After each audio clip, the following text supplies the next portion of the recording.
Good evening, everybody, and welcome to One World, One Blood Bowl. Number 28. It is 1 year ago that I took three young gentlemen, well known for their streaming and their online Blood Bowl play, and took them to, for my money, the toughest tournament on tabletop in the UK in any given year, the UKTC, the United Kingdom Team Challenge up in York. There were 86 teams that year, and we four went up there, and somehow, somewhat incredibly, we managed to come third. Um, we went again this year. The TSDT, the Twitch Stream Dream Team, rode again. And I've invited the three gentlemen back, not really to talk that much about the UKTC. It's going to crop up. We're going to mention it, of course, at the start and hopefully tell you what happened there and move on. Really, what I'm more interested in is these are three, I would call them young men when it comes to Blood Bowl, all of them 29, more or less. Um, as is everyone in Blood Bowl, of course, but these actually are genuinely quite close to that age. These are at the young age of someone's perhaps blood bowling life. They've played a lot online, they've streamed a lot online. We've introduced them a year ago to tabletop. What's that done? How's it changed them? What do they see of Blood Bowl now and of the future? That, I think, would be an interesting thing to talk about with the Twitch Stream Dream Team. But first of all, let's say hello. Up in the top left as you look, we have the lovely Dimmy G, who I'm told I must never call Graham. So hello, Graham. How are Oh you? How's your Blood wow, Bowl? you bastard. Yeah, it's all good. It's all good. So, since the first UKTC last year, this was my fourth tournament. So, I've been playing a fair bit of tabletop. Been enjoying it. Had a good laugh. Funnily, not streaming a ton of Blood Bowl at the moment. For other stuff, I'll probably go into that a bit later. But yeah, mate, just really happy. Still enjoying playing Blood Bowl and stuff. I've played a fair bit of the new rule set. I'm a little bit meh about it is the thing. Looking forward to 2024. Hopefully, if there, I mean, I've heard people mention 2024 like there's going to be a new thing, but I don't obviously know. But I mean, it would make hopefully, sense with the 16 and 20, but that yeah. doesn't mean it's going to happen, does it? Well, that's the thing. Like, I feel like we've only just got to a point where people understand the rule set. To drop another one would be pretty crazy. Well, like, I guess it's just because Blood Bowl 3 came out recently, and I guess that was delayed like so massively. Do you know what I mean? But I mean, a lot of um, people have been playing these rules obviously since 2020. yeah, But when we yeah, say we're still discovering them, I think that's not unfair even for the tabletop community. I mean, yeah. the rise of Skaven in the last 6 months, which I know has certainly cropped up for the other Oh guys my here that want to talk God. about that. But that's been a thing that's happened very much in the last sort of 6 months to a year, really. Because you didn't see them a lot at tournaments before that, and now they are all over the place. The vermin tide has definitely come. So yeah, there are things that are constantly changing, and COVID has got in the way of a lot of tabletopping as well. So we're perhaps into the first real full year. Last year was pretty full, but not quite back as strong as it was.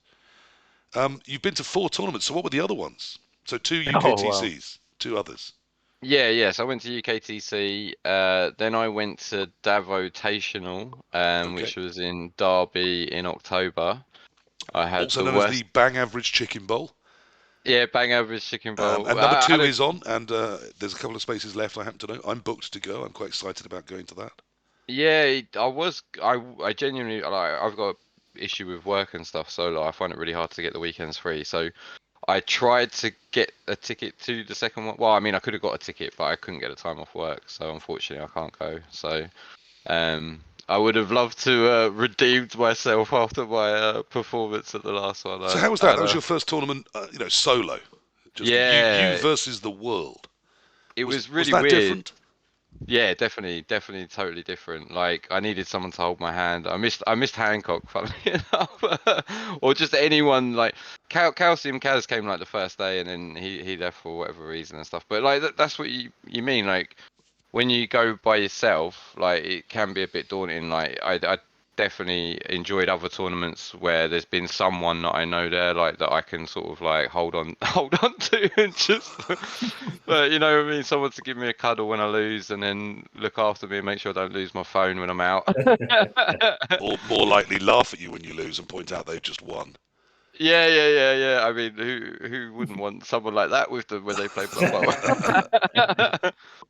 But yeah, no. So I went to Davitational. I had a stinker, like I lost 4 games or whatever, and then like, because like I was on the higher UKTC, I was like, right, I'm ready to take over the world. Went to the Invitational, got my ass kicked, put me back in place, and was like, no, shut up, Dimmy, you're still mediocre at best. Then I went Water Bowl in February, Another which was, very competitive, very big tournament. mate, it was brilliant. It was like, honestly, it was so good to go, and like I did all right there. And like I just thoroughly enjoyed it. There was a lot of lads there that I knew, like Hancock, Sick as Eggs, James. Like there was like, and that's the thing. Like even though it's a single player tournament, when there's other guys there that you know, like that you can bounce off and stuff, it just makes the whole experience a bit better and stuff. And obviously the Blood Bowl went better. Plus, like the good thing about Water Bowl is like the venue. Like there's not anywhere to really go out and stuff. So like after we played all the Blood Bowl, we just sat in the game, like one of the best venues I've seen, like games shop, and like we were playing like Hero Quest with El Dudorino and Hellboy and stuff, and like it was just really chilled out, nice weekend. Like the whole weekend was I good. just Yeah, have And to the correct you there, booze was Dimmy. cheap. Dr. Hellboy.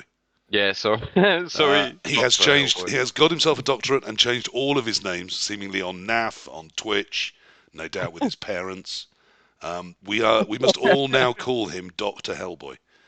Doctor, of course, of tropical spiders, I believe. I mean, it's fair enough, mate. It's Like, very impressive, dude. I know yeah, very little about them, and he's a doctorate of that. yeah, yeah. No, I mean, yeah, but it was just a really good time. And then yeah, UKTC. This was my 4th one. So Yeah. yeah, So you've done bit two of a team ones, mixed two bag. individuals. Yeah. Definitely, I think I prefer the team ones because it gives you stuff to play for. Like if you lose your first game or whatever, you like you. There's a reason to keep playing. Do you know what I mean? Whereas like that rotational, like the first day, like I'd already done horrendously. So like the second day was just like I just have to be there to roll dice. Do you know what I mean? Like, so Aren't you fighting to get above the 50%, set a new target, and all that sort of good stuff? yeah. Well, I mean, yeah, like that would have been like I lost my phone on a Devon Invitational, so like the whole second day, like I was just thinking about other stuff, like Right. really. But yeah, like genuinely, like yeah, you want to keep your win rate up and whatever. Well, I want to Um, park talking about other stuff for a minute. And Sam, I'm also going to park you for a minute because I want to talk to Liam. I think this is a relevant Dimmy Liam moment. Uh, Hancock, sorry, also known as Liam, happy to use a first name and to be a real human and not hide behind the anonymity of a nickname, as Dimmy insists on doing. How's your year been? How's your Blood Bowl? Yes, the year's been good. I'm not sure about the Blood Bowl, but the year's been good. Similar to Dimmy, I went to 4 tournaments in total now. So Okay. 2 UKTCs, and I also went to Euro Bowl in Malta, as well as Water Bowl, and really enjoying the tabletop. Really enjoying the tabletop quite a lot. Now I mean, Eurobowl is one of the big ones. There must have been hundreds and hundreds of people there.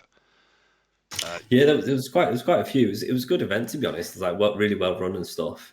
I went with Volcajo, Shurgen, and Sick as Eggs, and we had a really good time. It was really good, top level Blood Bowl, enjoyed all around sort of thing.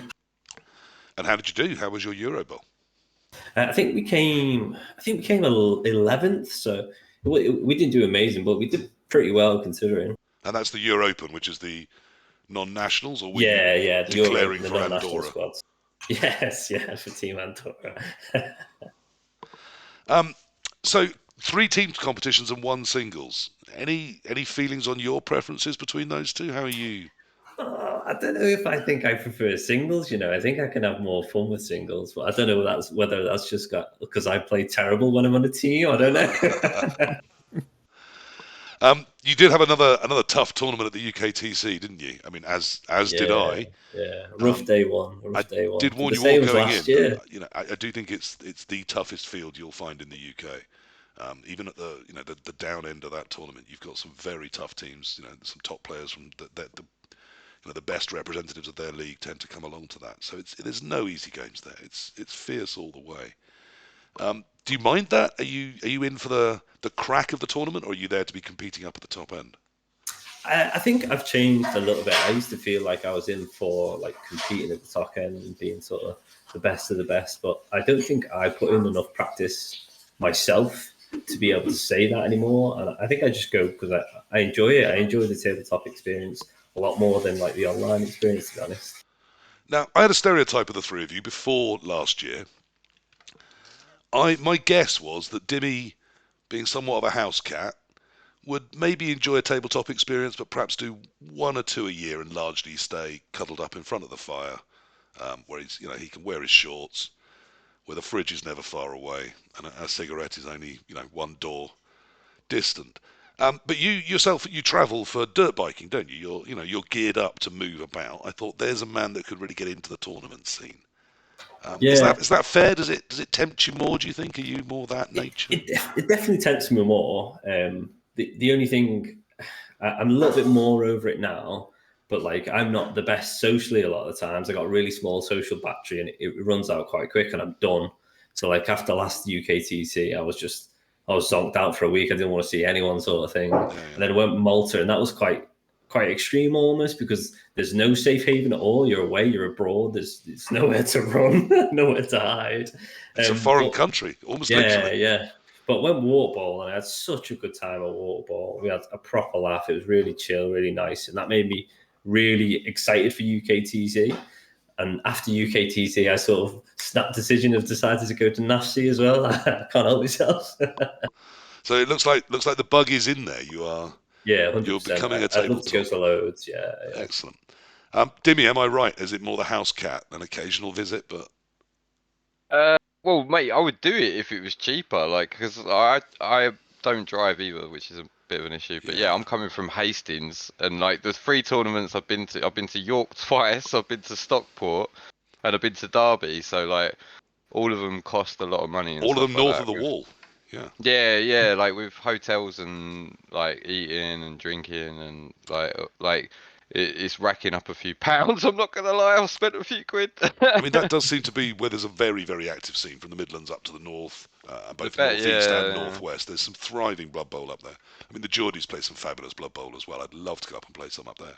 Oh, I'd love. Yeah, I met a few In this terms of weekend. the south coast has got a scene, around Brighton and particularly along the south coast. And then there's the Army Lands; they have some games.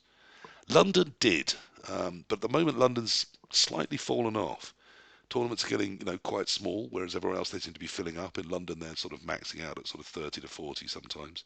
And one of the big organisers, I hope to bring him on into a One World One Blood Bowl in the future, talking about tournaments. We had a year pre-COVID where we had 10 London tournaments, a whole sort of season wrapped up in a finals. And that's dropped to sort of two or three now, which seems a bit odd for the capital, but there we are. Perhaps people are busy doing other things. Let's just bring you in before the subject I want to throw at both Dimmy and Liam. Sam, Necro, how's your year in Blood Bowl been? How's Blood Bowl been for you this last year? Very, very quiet if we're talking about Blood Bowl. I've definitely played less. I've gone backwards, basically. Yeah, less online. Could that be streaming a little bit just due to new career and stuff in my personal life and things. And then, yeah, tabletop.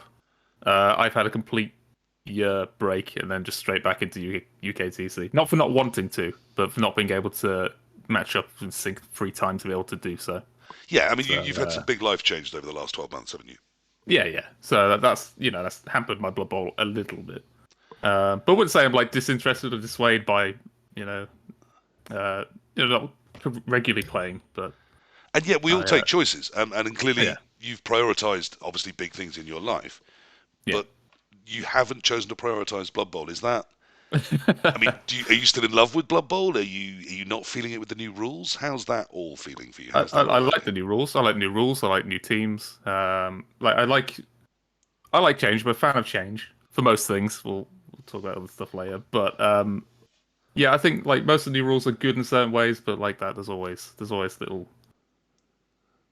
jabs that aren't quite as friendly. If we can just say like sneaky git and all that kind of meta.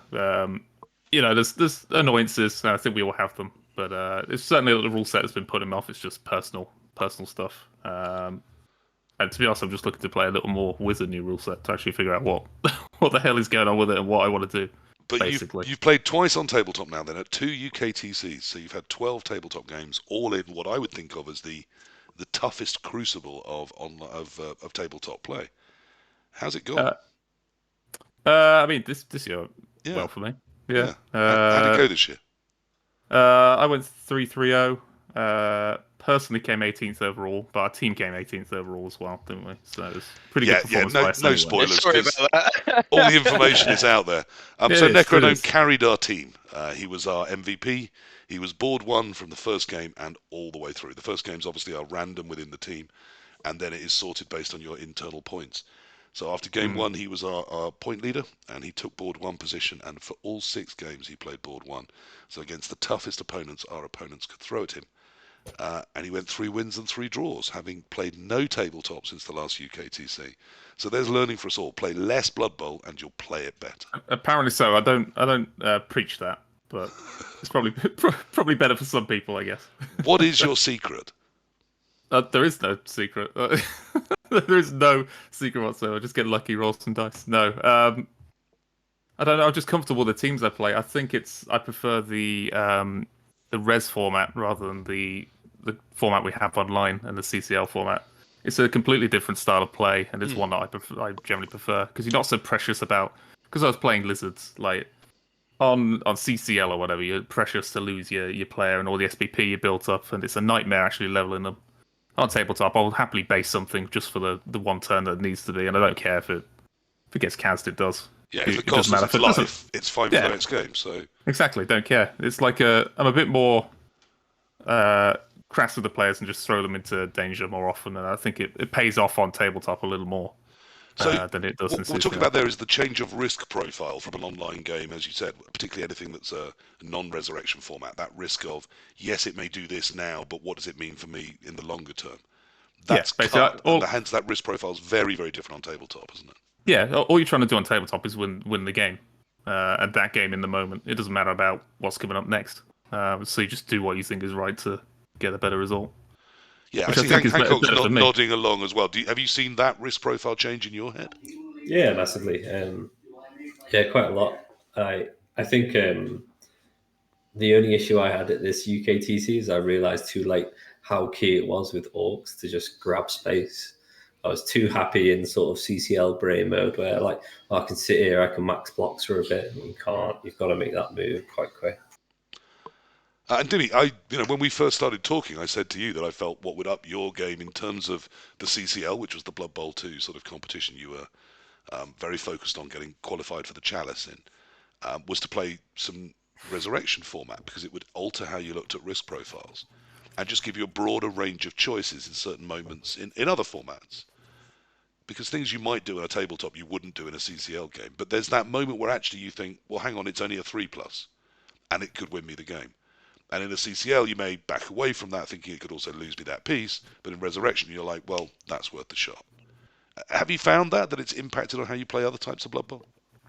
I don't know if it's impacted how I play other types of Blood Bowl. What I would say is, surprisingly, it's become my favourite type of Blood Bowl. Like, I now find playing non-res tedious, which is weird. It's something I never thought I would say. I remember back in the day when I was a hardcore Blood Bowl 2, Blood Bowl 2er, that I just didn't understand res. I thought it was whatever.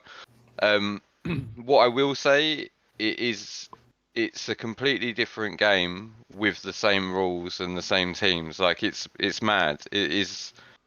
There are so many differences, like you say, like because I all I've played is undead, right? And you got blodge ghouls. Blodge ghouls don't have regen. They're AV7, but like you say, if you're turn 15, turn 16 of a drive, and you've got to stop them, like you're basing them. Do you know what I mean? They're getting up and in their face, and whereas if you do that like in any other format, and there's a possibility they're going to die, then you're not going to do that. And so it changes the way you play, and it changes the like what's good and what's not so good. Like you say, with injuries and stuff, risks, you can probably take a few more risks than you would normally. But ultimately, it is my favourite type of Blood Bowl is res. Yeah. Hancock, you're nodding along. Have you also now made that decision that you prefer that type of Blood Bowl? That's what tickles your fancy? Yeah, definitely. Without a shadow of a doubt, I prefer res compared to development at the moment. I think the new rules help with that transition as well because I don't particularly like the development, the way teams develop in the new rules, especially with like an unlimited ceiling as well.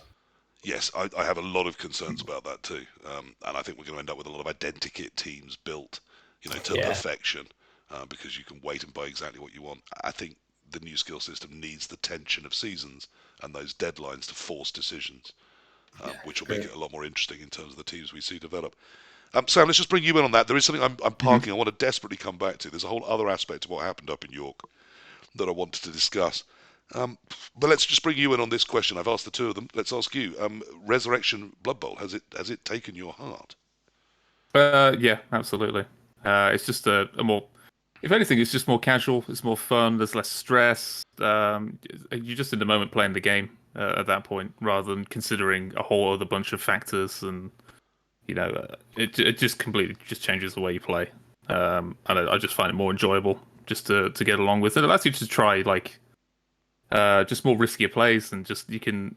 There's more high. I think there's more high roll swing because you are forced to make bigger decisions at more risk occasionally than you would do on CCL. But it's one of those things. You play differently, you learn from it, and it's just a tool in the kit, isn't it? I think it When you play. heightens the most enjoyable part of Blood Bowl. Yeah. It's the Yeah, purest yeah. form of it is puzzle solving. That's why you play, and that's why you're Yeah. on the pitch, and that's why you take turns. It's your puzzle solving. What's going on right now, and Yeah. it's the most enjoyable form of puzzle solving because you don't have to consider anything else but the puzzle at hand. Yeah. Mhm. I was The Yeah. very best very pleased that one. the two squads of Team Fumble that I still sort of manage and help organise. Flicky Flack, Blodgestep had a place on one of them, and we were talking a little bit about him before we went live. I wonder if that's because he's very very different on tabletop. A very chilled out guy. Um, I'm sure he's capable of rage. We all are, but you don't think it's there just below the surface. I've never seen it in his eyes. He seems to very much enjoy his tabletop, and I wonder if it's that. It's that the lack of that, you know, 12 games invested in this piece and the piece is dead. Yeah. His famous quote of, I forget the exact words, my favourite fucking player or something, followed by him standing up and storming off the screen with genuine hurt. I mean, that doesn't happen in Resurrection. It may be your favourite player that you've built on that squad, but it'll be fine for the next game. It'll be there to do your things for Yeah. every other time you wield them. I wonder if it's that change that has chilled him out. Well, I I think think Maybe. Yeah. all I was gonna say. I think the other thing is with Res is you're going into every game at the same TV, right? So there's no nonsense like where you get in. Oh, you don't sit down at a tabletop tournament and go, right, this geezer's got 1500 TV, I've got 1200 TV. What can I Yes. get? Like you're basically evenly matched. So you're almost going into every game with a chance to win it, regardless of race and stuff. There's less exploitative things going on in it, like bombers and all that sort of, like you don't see them on tabletop. Like I've been dipping into Fumble to scratch my Blood Bowl itch, and I've discovered some horrible things. Oh my god. Yes, there are some horrible things happening in Blood Bowl, that's true. Yeah, there's some awful things happening in Blood Bowl. I mean, there are people like Store and Gdanik who are deliberately trying to break, tabletop rule sets and find the Oh exploits man. and the weaknesses and the grey areas and the overpowered things. And good luck to them. We need those theory bowlers that put it into practice and try some real edge builds, because that's how we find some of the great stuff in Blood Bowl sometimes. So, I mean, I say that with love, that we need those people trying to break rule sets.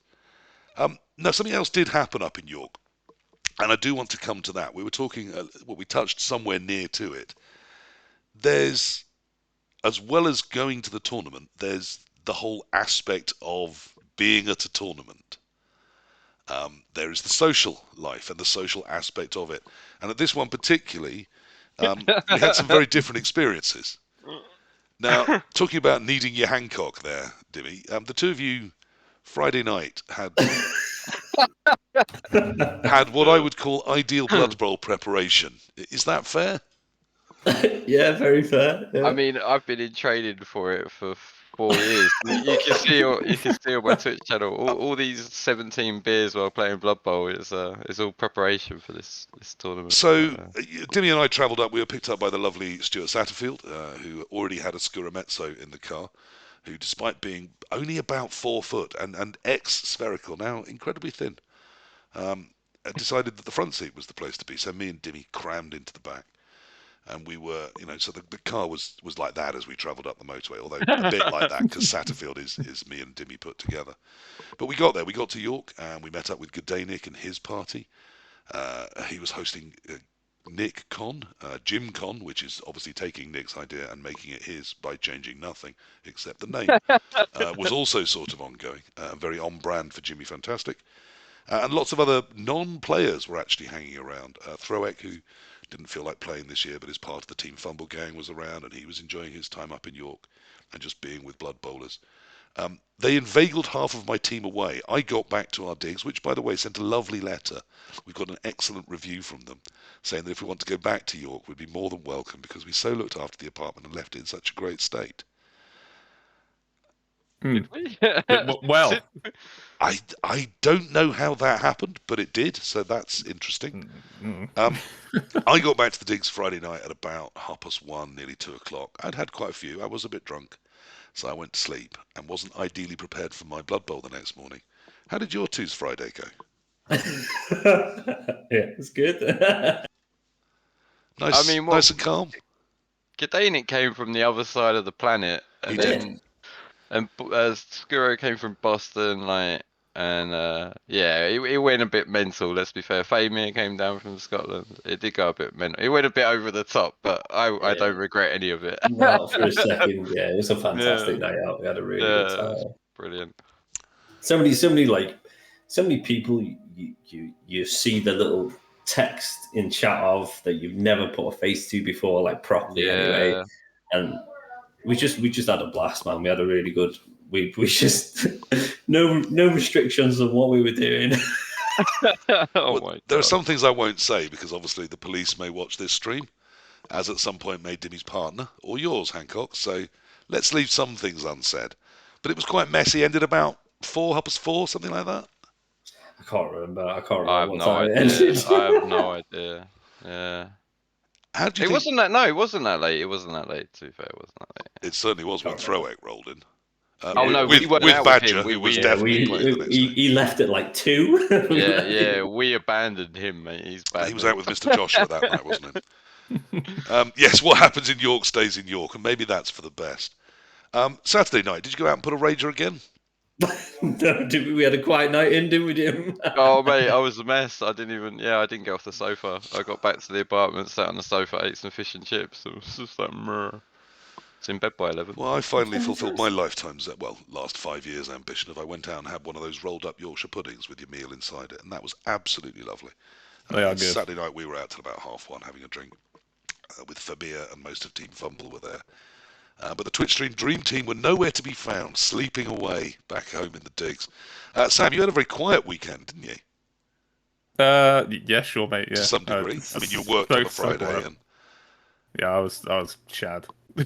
I was lifeless most of the weekend. I'm kind of gutted that I was working on the Friday night, so I missed out on the night out, and then I was, I think I was awake for like 33 hours before I finally got to bed or something like that, and then I was a zombie. So, which is the better preparation for Blood Bowl, guys? Did you think? I mean, because is there tension there between going away and having a time? You know, we all want to get away from the house at times. We all want to cut loose a bit. It's completely understandable. At the last UKTC, we had someone whose actual drinking problem, caused a real issue, and there was a huge fight, and a whole team disappeared. I forgot about that. Yeah, I just want to say it wasn't me. This year, every team turned up on the Sunday, which was nice to see. But there is an element of cutting loose when you go. I don't know if the same thing happened in Malta, if you had a wild time out there or not, but not massively. Sick more so than me. I think I was a bit, because I was so tired, because I'd not long come off a long set of work. I was so tired I went to bed quite early. Nothing like York. So yeah, was it good Blood Bowl preparation? How did you feel on the Saturday playing Blood Bowl? Felt like absolute dog poo the entire day. Dimmy?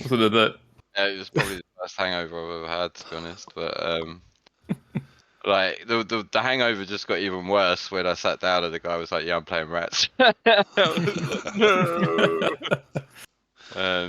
But like, mate, to be fair, I will say that I actually feel that I played better on the Saturday than I did the Sunday. Like, despite being really hungover on Saturday, like, but yeah, it was. To be fair, like, I had a really good time the whole weekend and stuff like that. And like, yeah, maybe like I feel a bit bad for like guys who want to take it a bit more serious or whatever.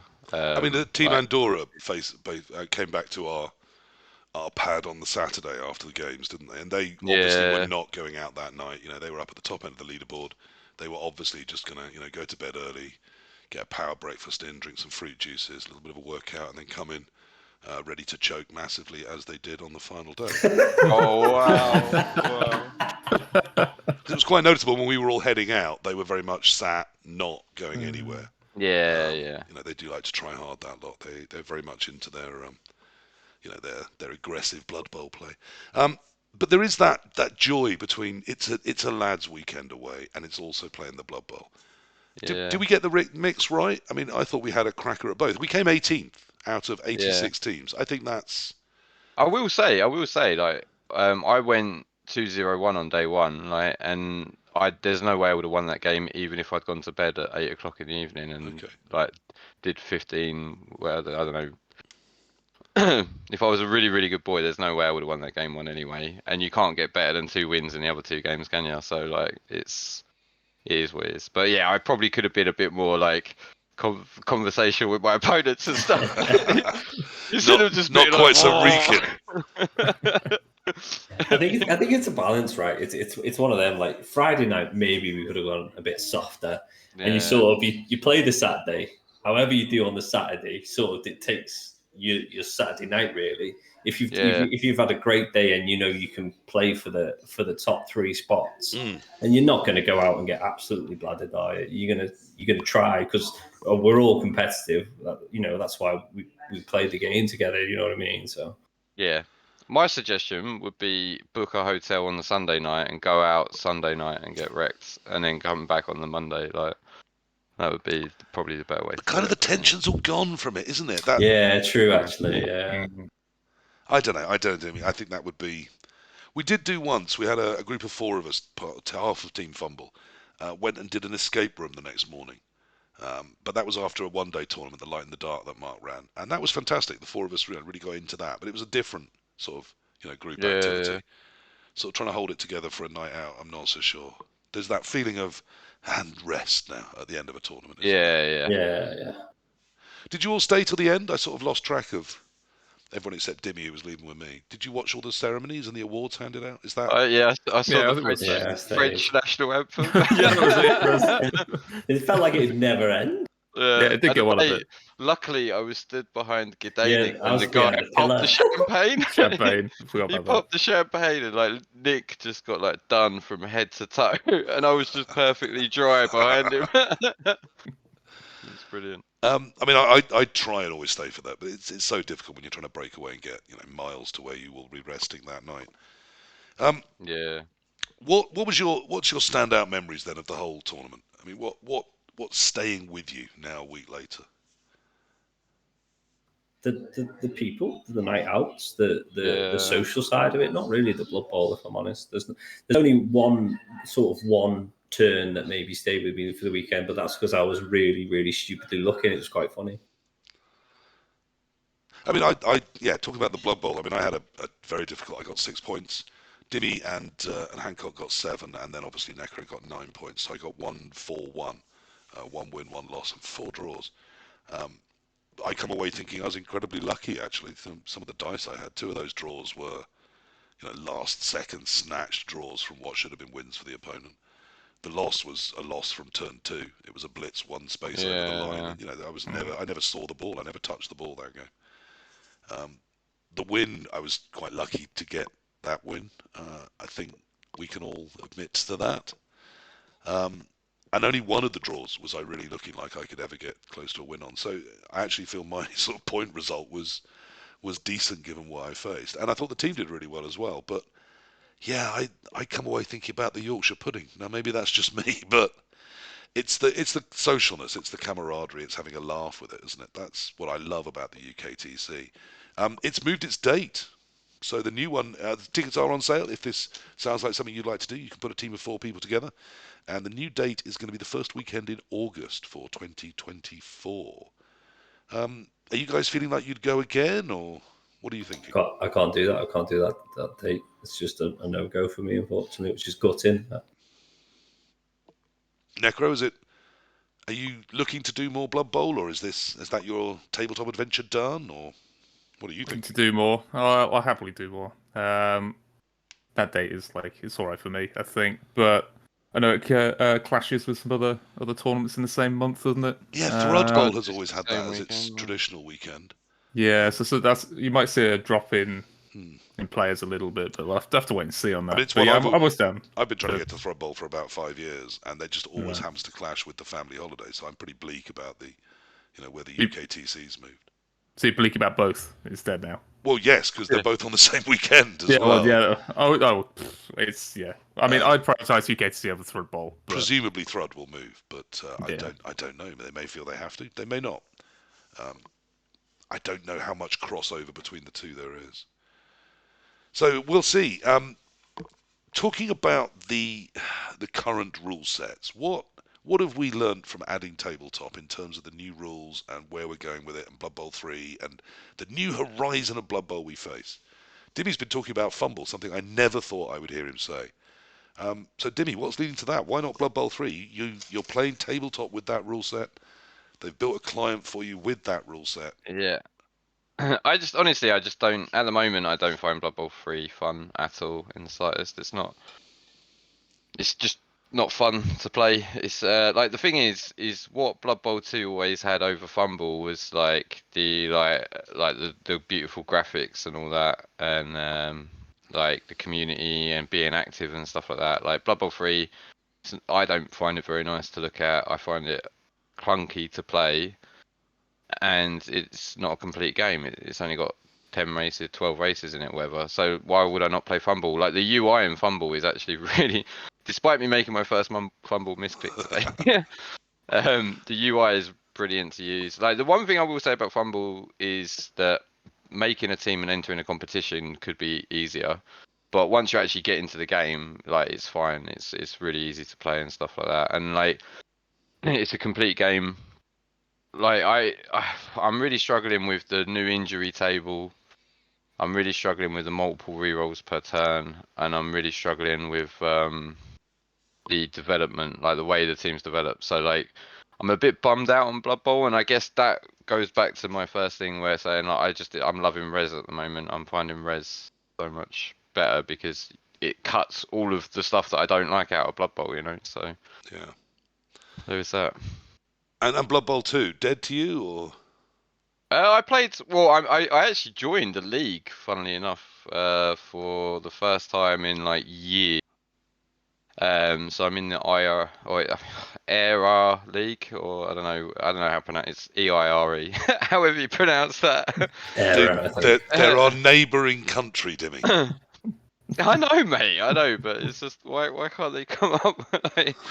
They pronounce everything so weird. But yeah. I joined that, so I played that. I played 2 games of You Blood could Bowl probably 2. just call them Free Island, and that would be the. Yeah. But my issue with Blood Bowl 2 and CCL spins were like the TV gaps and all that sort of thing. And like now, like there's just no one spinning on BB2, so like you're more likely to get a worse match than you were before, if get a match at all. So sadly, it feels like BB3 has killed BB2, and like I'm quite happy playing for the like. I'm not at the moment. I'm not happy to stream Fumble. I probably will stream Fumble in the future, but I'm like, if I'm gonna be playing Blood Bowl of any kind that's not at tabletop, it will be on Fumble for the foreseeable future. Depending on what happens with BB3 and BB2.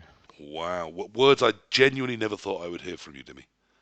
That's an interesting statement. Sam, you've been very busy. Are you continuing to be so, or are you looking to launch back into gaming, streaming, and the world of Blood Bowl? I will be getting back into streaming, so I just bought myself a new streaming PC, so I'll be Lovely. booting that up and getting everything sorted at some point soon. Blood Bowl 3. What are you going to stream? I mean, I'll still jump on Blood Bowl 3. I know everyone's got their gripes with it. I mean, it's not as complete as we wanted it and all that. Like I think I mentioned before we kicked off, I'll raise my point now that like I know Blood Bowl 3 is not finished, and as like a community, we're all worried about it and the state it's in and Yep. what the development plan is along the lines. But we're all kind of split across lots of games right now, and as a general community in regards to Blood Bowl, we've done a poor job at retaining new people because we've been in a bit. All of us have been in a bit of a rut about what's been happening with the game and just in general what the devs have done. And just in that, it's just been a little bit of a negative atmosphere. We've not been able to retain any new people or draw, people who might be interested in the hobby in. And I think we've just kind of scared everyone off at the minute. I mean, I genuinely hear that. Okay, there's two, I think, really important things to say about that. The first is that I do kind of agree with Eliod. His point was when he first played, I'm paraphrasing him here, but when he first played Blood Bowl 3, he thought, oh my goodness, this is terrible. And it frightened him and he ab-reacted. And then he came back to it because of streaming, because of feeling he needed to. And he decided it was actually more playable than he'd realised. He could work it out, he could get into it and make it work and play Blood Bowl for him. So then he went through that positive phase of, no, actually, I can get this going. And then people launched the supposed competitive format. Number Wang appeared, and there was a bit more interest in it. But he found, having pushed through that it was still, it never got to not be hard work to play the games. Yeah. And now he's looking for other ways to entertain himself because he does find it quite hard work to grind through Blood Bowl 3, and perhaps in a way that Blood Bowl 2 wasn't. Now, I think we're all hoping that gets better, but that's the sort of just the mud of the interface, the difficulty of it feeling you're doing the things that you want to do. It's exactly how I feel about Blood Bowl 3, that it feels more work than I'm sometimes prepared to put in to play a game. Yeah, I think part of the people getting irate about it is like it's not a finished game. We can all see that, and it wasn't advertised as not being finished. They've just released it and gone, there you go, version 1. It's not done. It's full of problems. Yeah, but that worries me that maybe the axe will fall if it doesn't do well, because it seems to be being sent out possibly to die. Potentially. If it was marketed as such as like an early access, then I don't think many people would have had as much as an issue as they did. But they've basically launched a unfinished product as a finished product, and it's caused lots of issues for us as a community. And just it's just been a bit of a shit show, isn't it? I mean, I think my credentials speak for themselves. I've run the 145 club still at a bit of a distance, but I do. I've done a lot of stuff about trying to retain and keep new players in Blood Bowl. We've done episodes of One World, One Blood Bowl about it. But I do share your fears that every time someone's on the stream and I say this is really difficult to make do what I want to make it do, that I'm perhaps putting a customer off. But if I lie to people, if we say this is great, come on in, this is the future of Blood Bowl, when it just is so difficult, I'm not sure that helps either. No, absolutely. Like, not lying to people about it, but... And I don't have the tools to help. If I could chat to someone whilst playing them, I could say, I know you're about to concede, but do you want me to explain why this has gone so badly for you? Or, do you want some tips on how to set up so I don't serve 3 of your players in 2 turns? Yeah. Then that, and replays and all those other things that we don't have. But it's really hard to be supportive of a game that doesn't give me the tools to be supportive of it, is I guess what I'm saying. Exactly, It's hard to, like, it's basically we're trying to polish your turd as a community. That's there you are. It's just impossible. I was going to make some content, and I respect that Andy is making content. Andy Davo has put some lovely videos out on YouTube. But it's so difficult to use the client to show anything that I don't feel I can make content without it being just so arduous. Trying to do a guide for dwarves or something. How am I going to do that? I can't watch replays. It's really difficult to set up teams the way I want. It just is so difficult. I don't know how I would get the footage I would want, short of hours and hours of playing and hoping to find bits I can then crib from a live stream, which doesn't feel like an effective way of doing that kind of work. Sorry, Hancock, you were coming in. I was just wanting to say in terms of like I love Blood Bowl. I really found I love the community and the people and playing the game a lot. But I think, it may sound corny, but if you love something, sometimes you've got to let it die. I think with the new game... Jesus. You've been spending time with Rick Reckless without us knowing, is that? With the new game, I think, like... You're on we do really love Blood Bowl.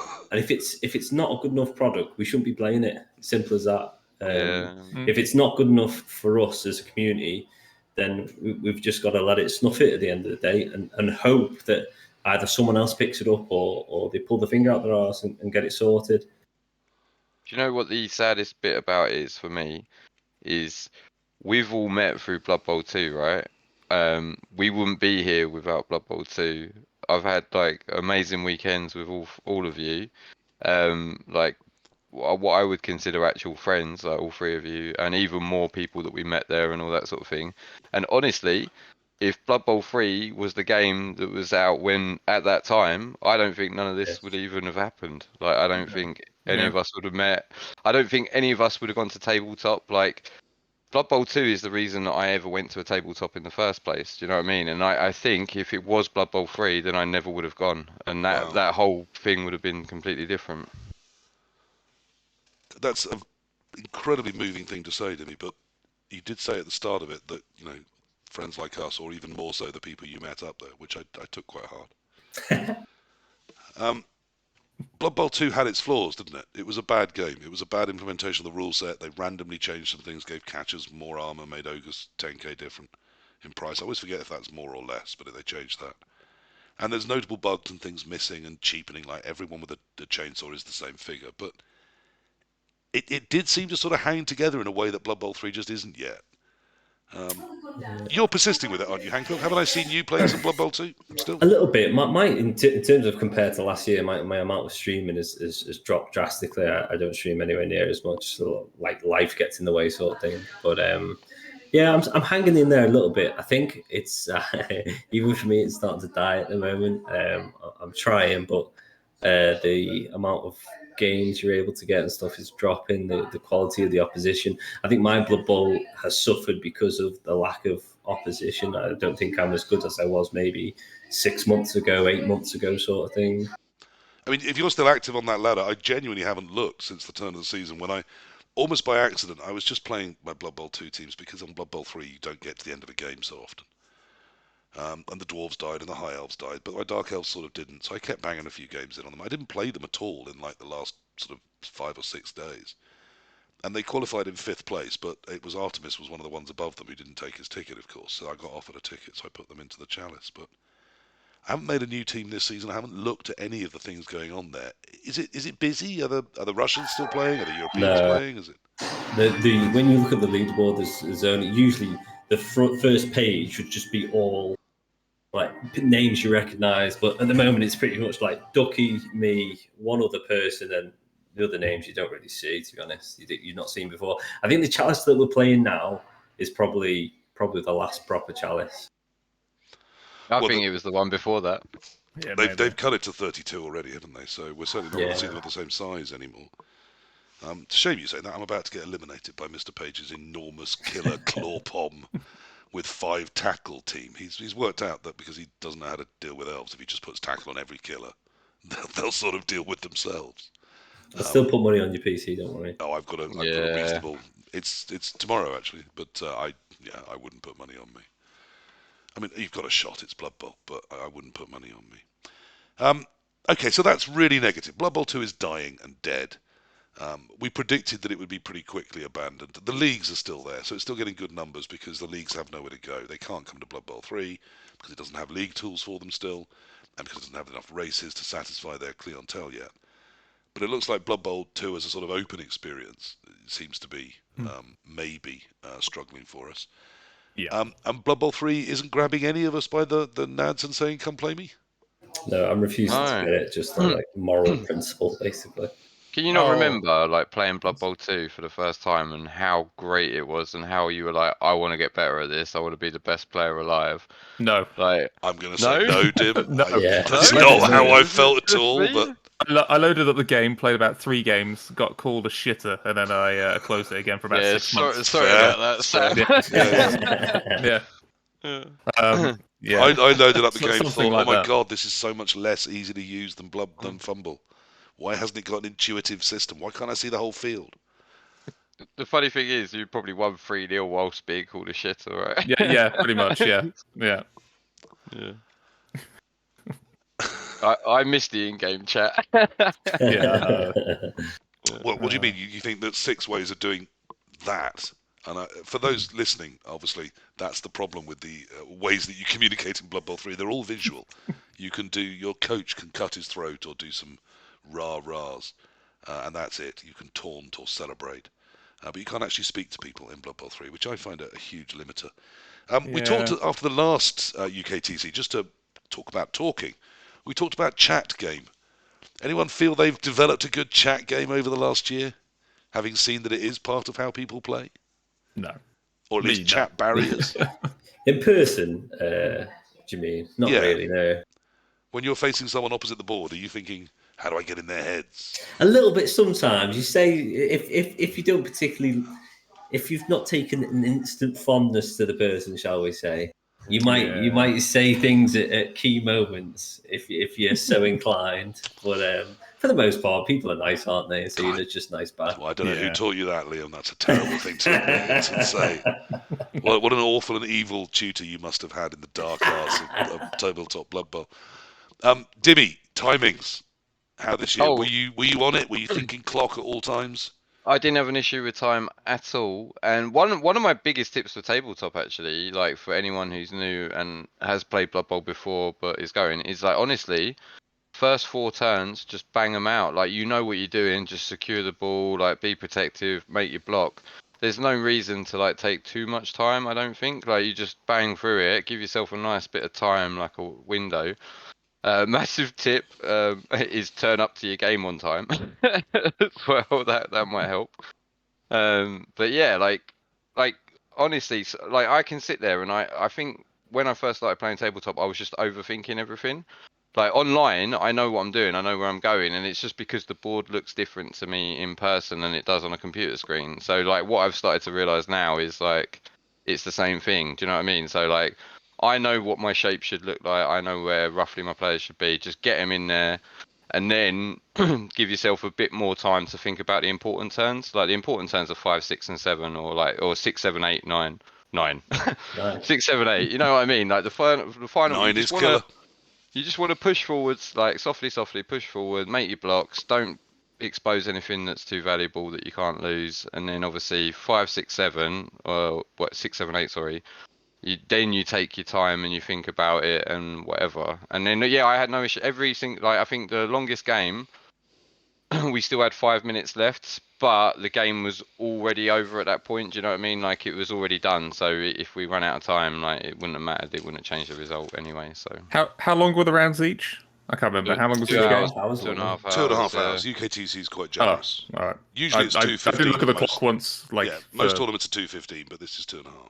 Yeah. The one thing I will say about tabletop is sometimes it's really easy to agonize over nothing in terms of like a race. Yeah. You can just be like for 5 minutes like just make the decision, you idiot. Just get on with it. I don't think I could make it like play L's on table. Like I think positioning like carefully with like quicker movement pieces is a nightmare because with my skinks movement, I was just like struggling. I don't know, it's my lack of tiredness, but I was struggling to count.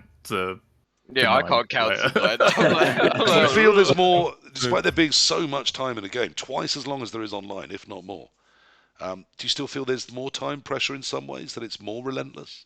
It depends on the team you're playing, I think, and who your opponent is. Like I was playing Yeah, against that's right. Tree, and it came down to it was Lizards versus Underworld, and it came down to the last 6 minutes. But I played against Dark Elves, and I finished the game. I finished both halves within like 45 minutes, 50 minutes.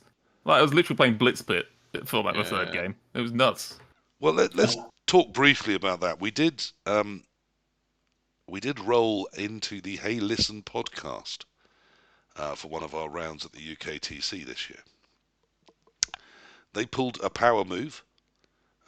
They walked in from lunch about 20 minutes after the start time. Now, I don't think they were doing it as a power move. I think they genuinely just had a nice lunch together. But did that get into your heads, any of us? Did we feel any pressure from that? Was that okay? Wasn't bothered. No, I don't know. Like I like to be like, do you know what I mean? Because you've got on tabletop, you've got all the advantages of like you can get all your models out and placed on the board before the 2.5 hours even starts. So I'd rather sit down, be set up, ready to go. Only because of a game I had before where like we ran out of time. So like I'm very much in that, like I'm not messing about. I want to be rolling dice like before the clock's even started. You know what I mean? If you're gonna, I'd rather have all that time. So like, just don't turn up late. It's rude, like, isn't it, at the end of the day? Rude, Yeah, it's rude. It is rude. Like my old man. Oh, that's another story. But he used to go mental at me for being late. It's the rudest thing you can do. Apparently. Well, It genuinely didn't bother me, but I was aware that other people felt slightly differently on it. I thought they just had a nice lunch and it overran slightly, but it's fine. Like I like, yeah, but I like. I took a mental note and was like, right, yeah, that's a bit whatever. Like, obviously, there's real life reasons and whatever. Like, it could be something serious and that. I'm not pissed off about it or whatever. Like, but I just went, come on, like, turn up on time. Do you know what I mean? The only time I got a tiny bit grumpy about it was right at the back end of the game. Our game particularly was really tied up against the line in terms of timings, and in the end I let it go a few minutes beyond to get to an actual finish. Yeah. Because there was a ref stood behind saying call it, and I sort of deliberately ignored them. And I did think then, well, we had this time. Yeah, exactly. Yeah, 20 minutes ago. Yeah. I might have won my game if I had 20 more minutes. Well, interesting. I think it's just one of those things. Sometimes, yeah, people have a nice lunch and they turn up a little late. But I didn't feel it. If anything, I thought it put more pressure on them having turned up late. They were the ones, scrabbling to set up and get their Oh, pieces I don't out. even know if they realised that they turned up late. Like, to be honest, I didn't know. I didn't know they were late. I had no idea. They were like 20 minutes. They weren't even like a little bit late. I was a like fucking quite world. late. I Yeah. had no idea. Absolutely no idea. Yeah. There we are. Like- We range from mildly irked to completely oblivious. Yeah. Yeah. Hello, Tree. You alright? Was there anyone else that? No, I mean, like I said, Tree, I don't think it was a big thing. It was mentioned, so I wanted to cover it here. Was there any other times or teams, anything else that stuck in the head? My first ever game against Snotlings. How was that? It was hilarious, right? I spent the first 4 turns absolutely panicking, dreading it, thinking, "Oh my god, what are all these skills they've got? Why is there 14 players? What is this guy? What is this guy?" I was just reading, and then by turn 4, I realised they were stunties and they were still terrible and crap. And I absolutely smashed them to pieces. You just started mowing them down by the 5 each turn. But mate, like, because I've never seen them, like, because they're not in Blood Bowl 2, I haven't like played a ton of Fumble. I have played against Snotlings on Fumble, but it's a different. Like, I separate the two experiences, tabletop and online, for some reason. But yeah, like, he gave me the team sheet, and I just remember looking at it, and I'm going, that guy's got stand firm. These 7 have got sidestep. There's like a hopper and a whatever. I don't even know what the other guy's called. Like, and I was just like, oh, this is doing my head in. There's a stilty walker and a fungus flinger. That's it. Yeah, that's it. And like, but all the models are like tiny. They all look the same. And I was like, oh my god. And the guy was really, really nice. He was like, genuinely everyone I played against was really nice. Yeah, like, all my was that the opponents nice were guy? absolute blinders this year. I really enjoyed it. it was Wasn't the he Geordie tell- lads. It was the Geordie lads. Wasn't he telling you to move your head round so you could see the pieces? Oh yeah, that's the guy who was like, Yeah, oh, you that need guy. to move and that, like, because I was. Yeah, I'd never had that before, and I had it. I think it was the Geordies as well. When one person actually moved their big guy and said, "Don't forget, there's a piece hidden behind him." And I was like, Oh, really? "Dude, that's Yeah. so nice of you." It's sort of, Yeah. The lad I played on the Geordie team was a pleasure to play against. Had a really good match. Really enjoyed it. Yeah, We'd love to play him again on tabletop because he's a proper sound dude. Yeah. yeah. I mean, I was not having a great weekend dice wise, and all of my opponents were absolutely fine with me just whining away. So thank you very much to all of them, and I do apologise. In retrospect, particularly those 2 draws that I got with just really late fails from them. I guess that balanced a lot of the rest of the dice. How much is there that social contract? You talked about that a little bit in terms of how it influences you. Do you feel that when you sit with someone that you want to try and be your best? Is it sort of first date nice and make sure you've cleaned your teeth and you've got your pulling pants on? Oh, Or you not don't just want to another human to destroy? Not another human to destroy. Another human to be like polite to and amicable and stuff. But like, I don't think you have to like make conversation or anything. If you want to concentrate on your game, that's acceptable and fine, right? Like, you know when you sit down, like, about 20 minutes in, you know whether they're your sort of person to talk to or not. And like, sometimes you're going to play against people that aren't your sort of person. Like, so I don't really talk. I just play the game. And then sometimes I think, oh, this guy's a bit interesting, or like, this person's a bit interesting. Yeah. I'll have a chat with them. Do you know what I mean? Like, and then sometimes the game's just really difficult, so you can't really talk. You're just concentrating. And then sometimes it's like, I'm either going to win or I'm going to lose, and it's already decided. So you just have a chat. Do you know what I mean? So. One of my weirdest but most fun was against this gentleman, who, as I sat down, handed me a signed autographed photo of him. And that's the costume he was in. He had dressed as a wrestler, brought Imperial Nobility, on which he had taken wrestle on everyone other than the 2 blitzers who were blodge. So he starts with 4 wrestlers, and he'd added 4 or 5 more wrestlers to it. including a Wrestle Ogre, the first Wrestle Ogre I've ever seen. And the game went appallingly badly, but it was kind of fun to be sat opposite someone in costume. Is that something you could ever lean into, the madness of the tournament? Some people do come in extraordinary outfits or with a themed set of teams. Would it always be tryharding, or can you see yourself? Dimmy, I could see you as maybe an ogre. Wow. Hancock as an elf. I'm not a big fan of the costumes, but it doesn't bother me. The one thing that I couldn't handle is one of the guys who are like, "Bah!" like screaming in your I can't face. do it. And people Like, shouting. Does I'd really struggle with that. I haven't Does had one my yet. head. I haven't had one yet. So, Well, a confession. On the one game I won, I did sack someone on a blitz in the backfield with an elf on a 1 die, picked it up and scored it, and I did go woo. Little bit of a fist pump. no, but I mean like the I- ear piercing. Yeah, Everyone in the room yeah. turns around, like, and you just I don't. I had wasn't that proud a of couple myself. times at I wasn't Malta proud of myself. across the board. I had a couple of people who were like that. Yeah. Nah. It's, Is it? I'm gonna go out on a limb. I'm gonna say the unsayable because we do that on this show. Is that more common from your European coach? yes, Am I 100%. being a Without gammon? shadow Am of I being a doubt. big old Yeah. gammon there? Is that? No, not at all. Yeah, 100% more common for a European coach, for sure. And I is think that it's just that they wear their heart on their sleeve? Is it the passion of the European life? Yeah, it's definitely a Am I mix of being those things, racist and the fact that British people are sort of semi-reserved. We're too polite to be, you know what I mean, in someone's face. I fucking Not hate too you, but I will polite. drop that in the well of my rage and sit on it for 20 more years. Yeah, exactly. Yeah, maybe so. Dimmy, surely you're a man that expresses your feelings. Don't you just want to go wah when something good happens?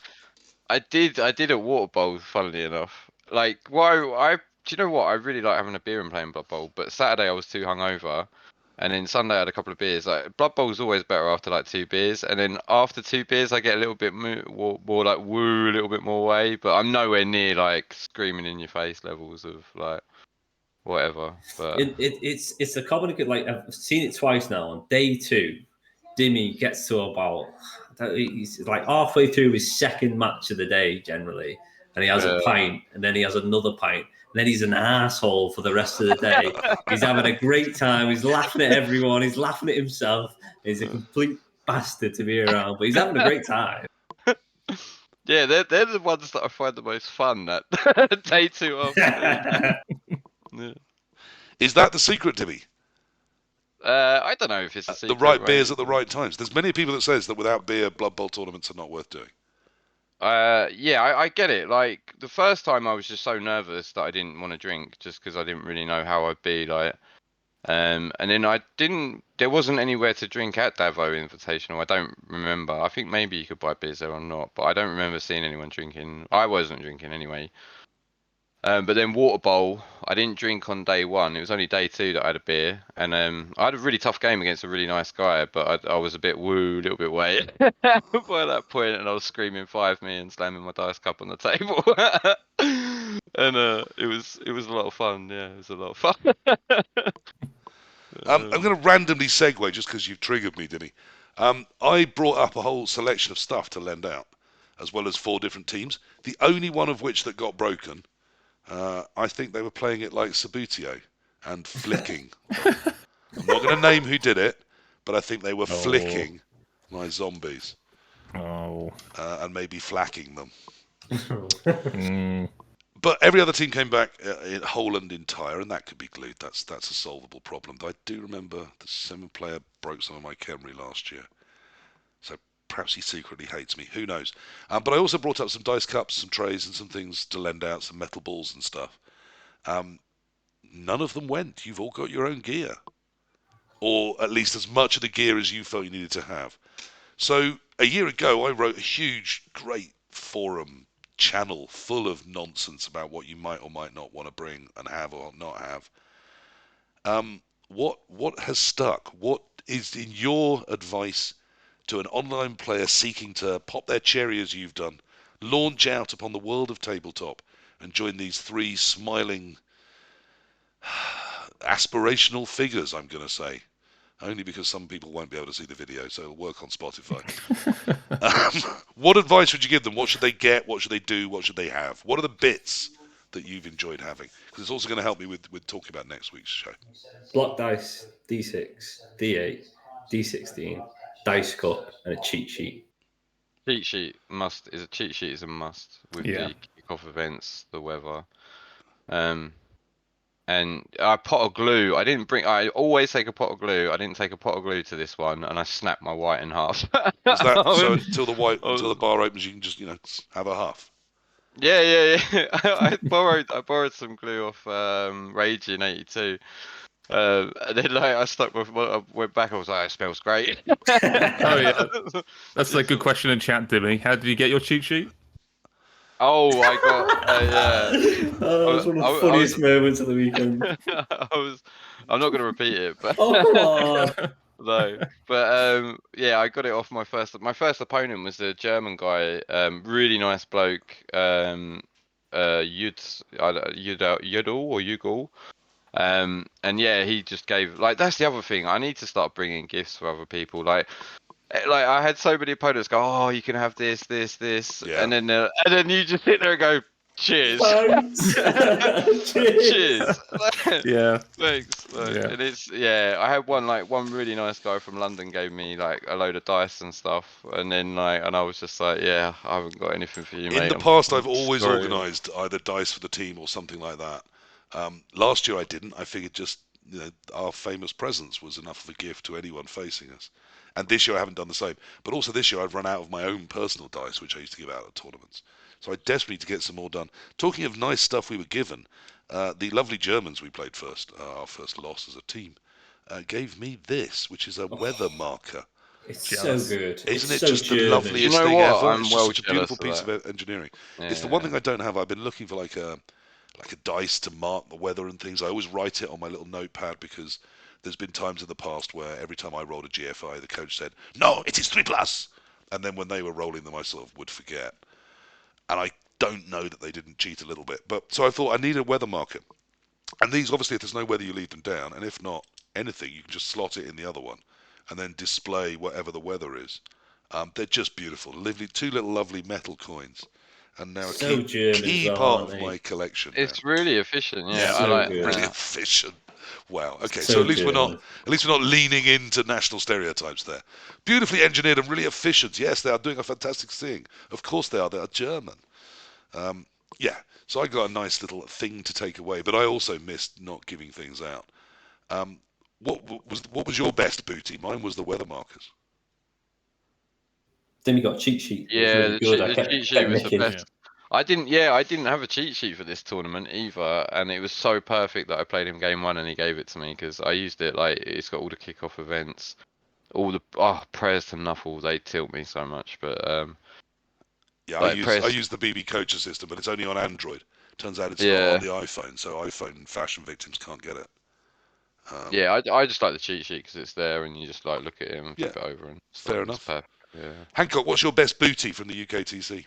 I got some big up dice from Flicky. I love them. They're really good. Oh, the grey dice that people were complaining about because you couldn't see them. Which specifically do say instead of 6, they say instead of the 6s they do say big up. Yeah, but they're so ambiguous as well because the numbers are grey and dark grey on light grey, and everyone's like, "Are you sure that's a 6?" Yeah, no, it's a 6, mate. Yeah. They're literally the most controversial dice roll, mate. So many people roll dice and then they go like that and then they move them so quickly, and I'm like, stop doing that. Let me see the dice. I would make it compulsory that you use a dice cup and it lands on a mat or in a tray. Yeah. And that way, and then you lift, and then it's obvious, and nothing can move. I hate people that roll them on the board towards my fingers. I mean, I don't care about my fingers. I'm not a painter, but still, fuck off. And then there's so many more opportunities for them to be cocked dice.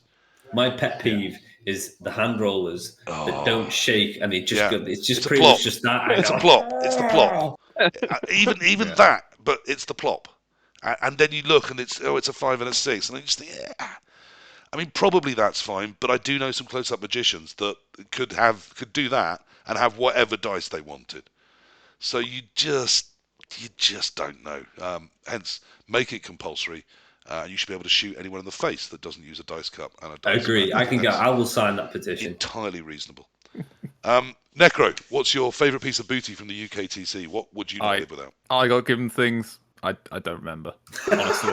Like, Oh wow! people handed me stuff. I think I pulled loads of. I haven't even unpacked my bag. We got a little beer mat, didn't we? With the Oh, I got a beer, Matt. Did we? yeah, with the 1 to 8 on it. We got that. That's the London boys, wasn't it? I think so. Yeah, DBL. I must have been asleep through my games. I don't remember. I don't remember any gifts. I just remember kicking everyone's ass. But you say you don't remember any gifts. Do you remember what the actual UKTC gift was this year? It was black dice, I wasn't like it? those. Yeah, block dice, the red see-through ones. I like those. It comes with stickers as well. It was this. It was some. Oh, that's not coming out well. It was a set of 3 red block dice with UKTC. Interestingly, they put the UK and the TC on the 2 arrows on the pushes, which is where your branding is. The POW just looks like a POW. Everything else looks like everything else. But on the arrows, you've got UK on one and TC on the other. I hate non-standard block dice. I hate Yeah, block dice. amen. Yeah, same. Amen. I hate Oh my block dice. god. Just have a POW on your POW, for God's sake. What is wrong with you? When you say yes, I mean I do want to be able to look at them and see what I'm looking at. When you say non-standard, I mean standard are in every colour of every team. You know, every team has a set of dice that goes with it, and they're Games Workshop dice, and so they're monochrome. I prefer, your fumble dice where the POW is bright yellow, the skull is white on black, the push is blue on black. I mean, to me, that is visible all the way across the table. No one's going to doubt what's come up there. It's incredibly visible. Much more so than Games Workshop's own dice. But of course, when I go to an event at Warhammer World, because I'm going to play the 7s this year ahead of the NAFC again, I technically can't use those dice because they're not Games Workshop dice. I mean, I will because I'm a rebel and I'm like that. But I'll have some Games Workshop dice in my pocket in case I'm caught. I can say, sorry, sir, I didn't know. Even I know though what I'm that going would to be need a to. lie. Going back to equipment needed for tabletop, I know what I am going to need. What's yours? I'm going to be needing to pick up the big guy tokens. Yeah. They are super useful. I'm going to be playing ogres at some point. Yep. I'm going to need another 5 of those, and some really stupid markers and all that kind of stuff. There is Charlie Victor, who I wish would sponsor my stream because I love their products so much. Do some lovely rubber bands that is the really stupid and stunned and prone, which might be a nice way of looking at it. The markers I've got, the ones I really like are the metal ones, which have come from the UKTC or from, again, Charlie Victor does a lot of quality stuff in metal. Has everyone got their own ball token? Because that's something else I really think is good to have. They gave us one at UKTC last year. Yeah, last year, yeah. But I prefer that Charlie Victor one. That one's quite nice. It sits outside the model. Yeah. Like 4 edges. It's got the passing table. Yeah, it's really nice. Quite good. Yeah, that's the one. I treated myself to that for Christmas. It's nice, that. And then my missus put it in my super stocking. obvious where the ball is compared to the one we got given, which is super small, to be honest. The one thing that I do want to get that I don't own yet is the bands that go around the base that say guard and block. That's Charlie Victor again. Really. Oh, is that what it is? Yeah. But they only work on the modern size of bases. So if you've got the old school metal ones, you're better off. They just fall off. Product. Yeah, they fall all off the time. Oh, do they? And even on the modern ones, they don't. They stay, but they just. If they had a little inner lip or something, they'd stay a little better. But they mostly stay well. I can't remember if it was one of your opponents, but they had those bands around the bases, and every 2 seconds they were laying their piece down, they just kept falling off, and he was having a nightmare with them. That was my Geordie opponent. Was it? Yeah. The wrestler and everything, constantly trying to put him back on. He was having a nightmare. Yeah. Other people has, again, Thulian's talking about the 3D printed dunce hats for your ogres is a nice way of doing it sometimes. Yeah, I might do it, depending on the theme. Pop a little dunce on them and then you know who's stupid and who isn't without having to put big markers on. Loads of people still swell by loom bands, which, they're cheap, they do the job, you can see. They're just, it feels less integrated than the ones that go. To be fair, I've got loom bands because I got given loom bands at Water Bowl. And yeah, I don't think I'll ever not use loom bands. Just cheap and easy, aren't they? Obvious. Yeah. They're just so obvious. Like, and when you know what color your skill is, like, do you know what I mean? It's like my biggest issue with tabletop when I first started playing was I didn't know what the teams were, what the positionals were, like who has what skill and stuff. And like now I've played 24 games of tabletop. I'm pretty comfortable sitting down, even with the most outrageous miniatures, Did you and knowing what they're playing. Do you know what I mean? So just changing the topic slightly? Did any of you play any teams you're not familiar with or haven't played very much? You said Snotlings, didn't we? yeah, Snotlings. I played my first tabletop game against Skaven. Obviously, I played against Right. Skaven, but first tabletop game against Skaven, it was horrendous. Yeah, someone else faced Skaven as well, didn't they?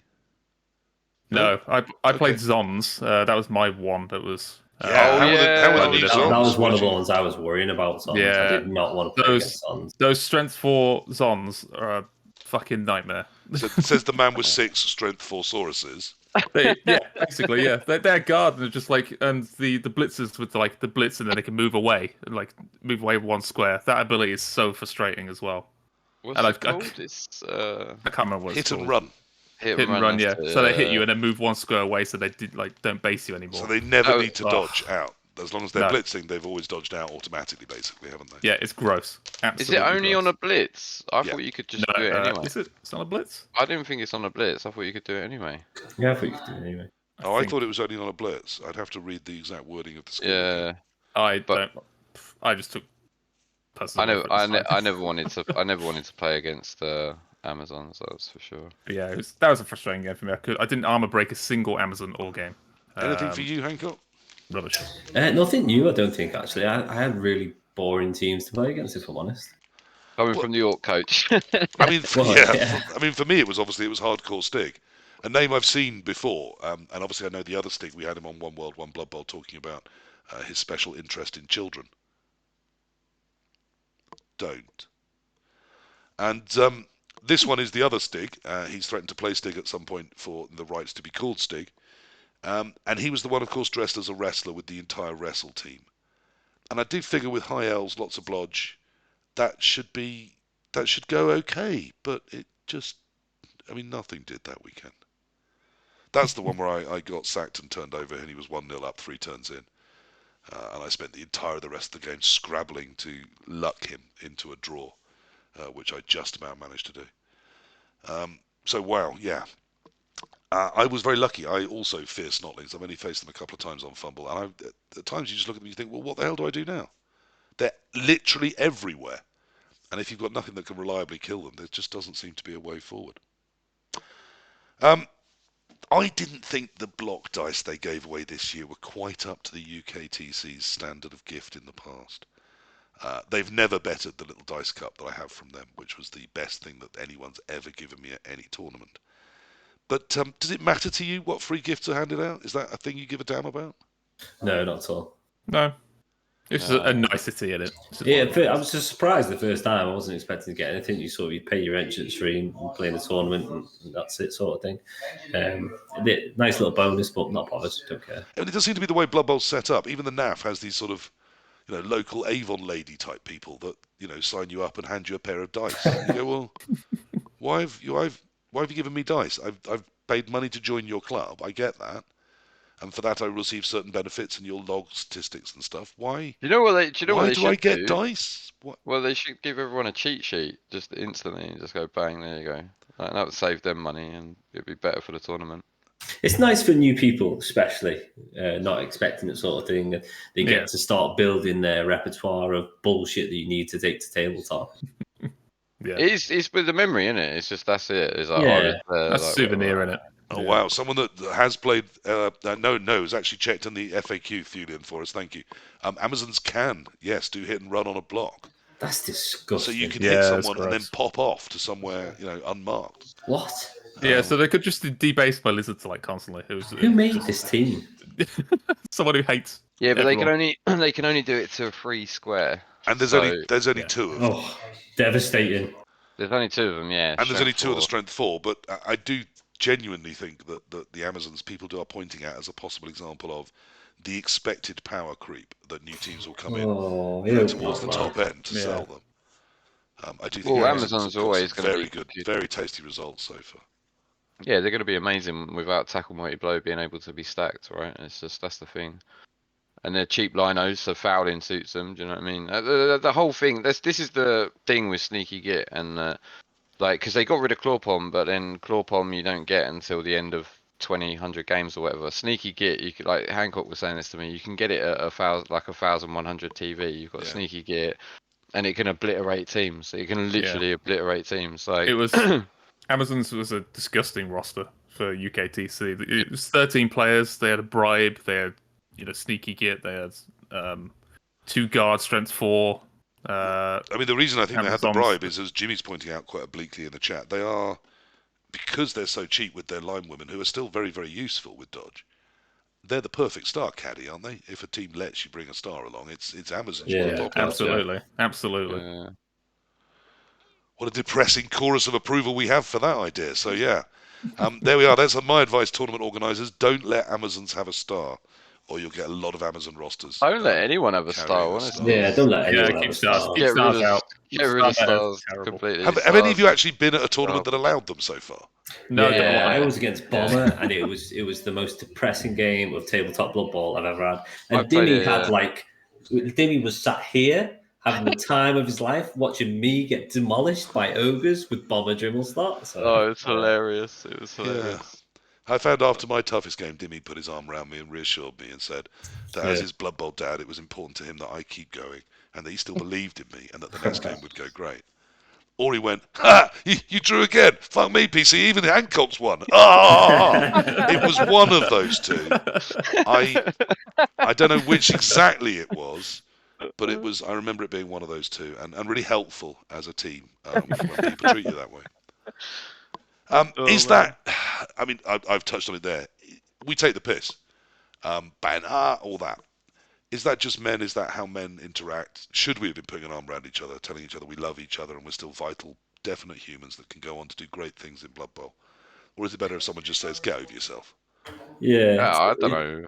Depends on the person. Like, obviously, when Dimmy does it, it's nice in a way, because if he did anything else, it's really bad. If he does anything else, your life has gone wrong somewhere. If Dimmy is Dimmy's put being his arm around sympathetic, you, going there, Christ, you need it. Something's gone really bad. You're at the nadir. The only way is up. Yeah. Whereas if he's saying, you're fucking shit, Blood Bowl, you are. What? I can't believe you didn't win again. You knew. And it's just another day, isn't it? And it's fine, and the sun will come up tomorrow, sort of thing. So. Yeah. It didn't hurt me much. Yeah, I'm sorry. Like, I genuinely wanted us to do really well. So I was just having a laugh, man. We did do really well. And here's, I guess, the final question about the UKTC. We should start wrapping this one up. How'd it go for us this year? How'd you feel about it? Because 86 teams go to the UKTC. It's almost always won by somebody from abroad. Last year it wasn't. That was fabulous to see. And people like All the President's Men and the lovely Core, who's partly English now, will try and get it. Pete W is putting an increasingly strong team as he raises his child to be the promised one. It is possible English teams will win it, but it's incredibly competitive. There were some of the best teams from all across Europe came because it's a World Cup year. They want to get their team skills practiced. They want to work new rule sets out. They want to play competitive Blood Bowl. The top end of the leaderboard was absolutely stacked with some huge names. I said going in there were 20 teams I felt could win it. And of those 5, I really wouldn't be surprised if they won it. The ones that won it were in my list of 20. They weren't in my 5.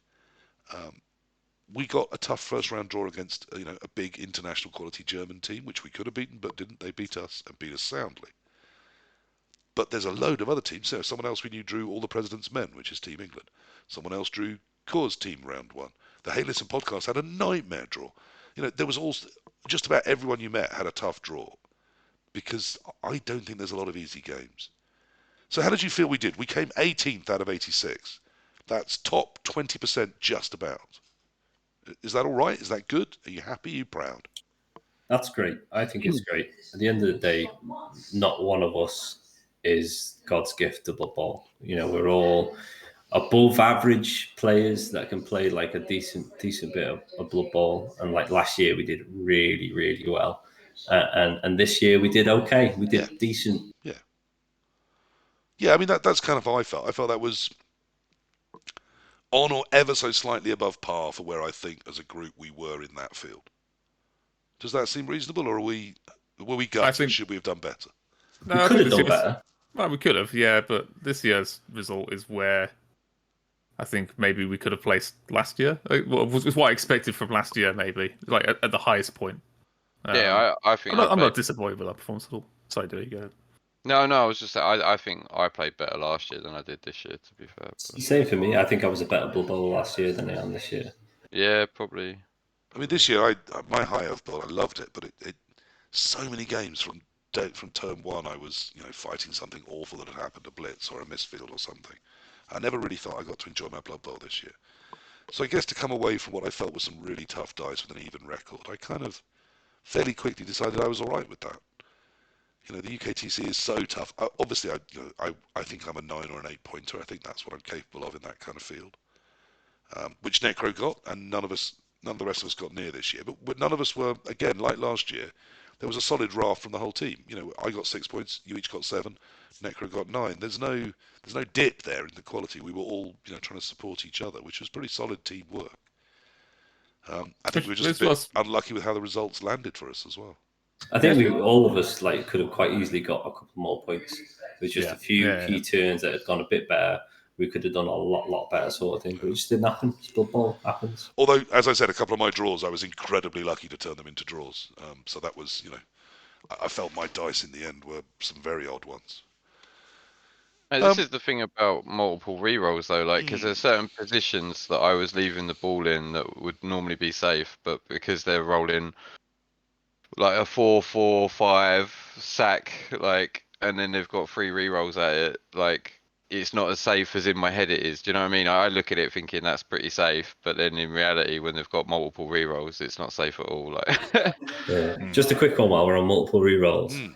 I think I've come to the decision that I don't like multiple rerolls. No, I don't like them. It's nice. It's nice during the turn. It feels good being able to, but I think for the health of the game, don't like multiple rerolls a turn.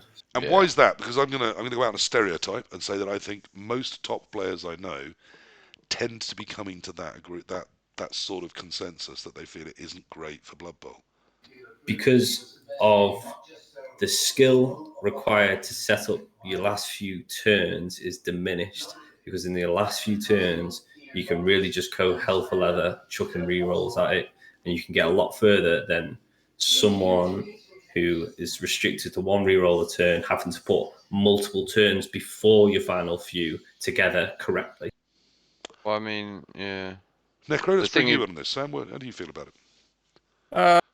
It's a tough one. I think in terms of what Hancock is saying there, you try and the meta right now is you save everything until the last final turn, and then you push through whatever play it is. And most games are just going to end up with a draw. Is ideally what you're going to see if you save all your rerolls. There's a lot less failure state. You're just happy to accept. If you've planned your turn out properly, you can just accept some of the fails, and they're not going to be critical. And I've generally found that you can just be like, it's fine, it's your turn. And then you just save them all for the final play. It's just a bank to push through a score at the end of the day. I mean, I find as elves you can build sort of 3 or 4 critical attacks in a drive. Yeah. And the first one, you'll say, okay, well, if it reaches this point, I'll start investing rerolls in it. But I need to get those first 2 done without, for example. Or I'll put one in and see how it goes, but not a second unless I'm right at the point of ball stealing. And it doesn't matter if you don't get your foot on that first step. You can just back off and then wait again, and then throw 3 rerolls at 3 separate dice later on down the line just to get the draw safe for that game, or the win. I mean, another concern of mine. We were talking about this a tiny bit before we went live. That some of the way that the multiple rerolls is used, but also particularly when you've got this open-ended, non-capped environment that these current teams are running in, we're getting some very abusive plays sort of becoming mainstream, aren't we? I mean, talking abusive plays, some plays that perhaps were seen as a way of abusing a certain type of rule have become mainstream. So, tiny builds with 1 legend but loads of rookies. I mean, obviously, if there's any form of redraft or seasons, that becomes a bit moot. But at the moment, there isn't in either Fumble or Blood Bowl 3. So we're getting these teams with 1 or 2 killer players and a load of filler, and a new team up against a player with that much skills is going to really struggle. It's like facing Griff every game. You also got Skaven, they take a Rat Ogre with Juggernaut, they take a sidestep Gutter Runner. They don't try and defend their drive at all. All they're trying to do is remove 2 players with KOs, so the defense can't field 11. So then they've got 3 rerolls for their 1 turn, and they just walk it through the line. It's just madness. Yeah.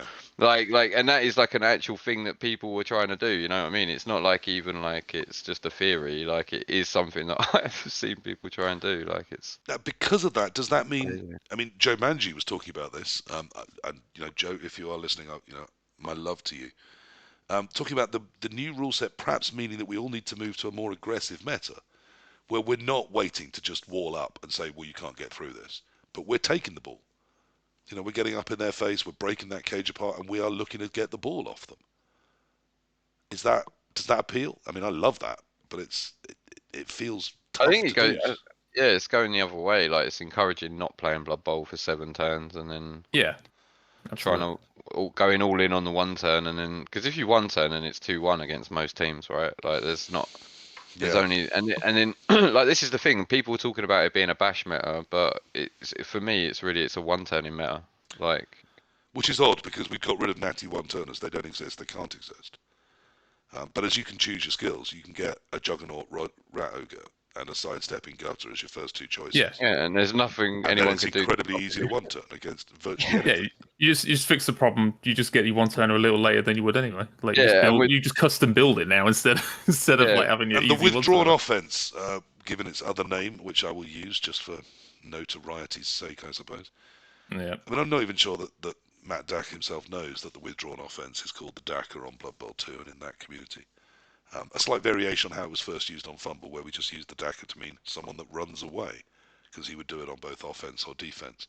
But the withdrawn offense is massively more powerful, able to concentrate those rerolls on those 2 turns you break the line, isn't it? And I've long said, whilst it's a valid tactic, my concern with it is that any tactic that's about playing as little Blood Bowl as possible does not end up with loads of people wanting to play Blood Bowl. My game 1 at UKTC, my opponent Dackered. And the only reason it failed was because he rolled a snake. So and that's the only reason I managed to get the ball. So yeah, it's one of those. And whether it's successful or not, and that's still debated, it feels like we're saying let's play the game by minimising how much we play the game.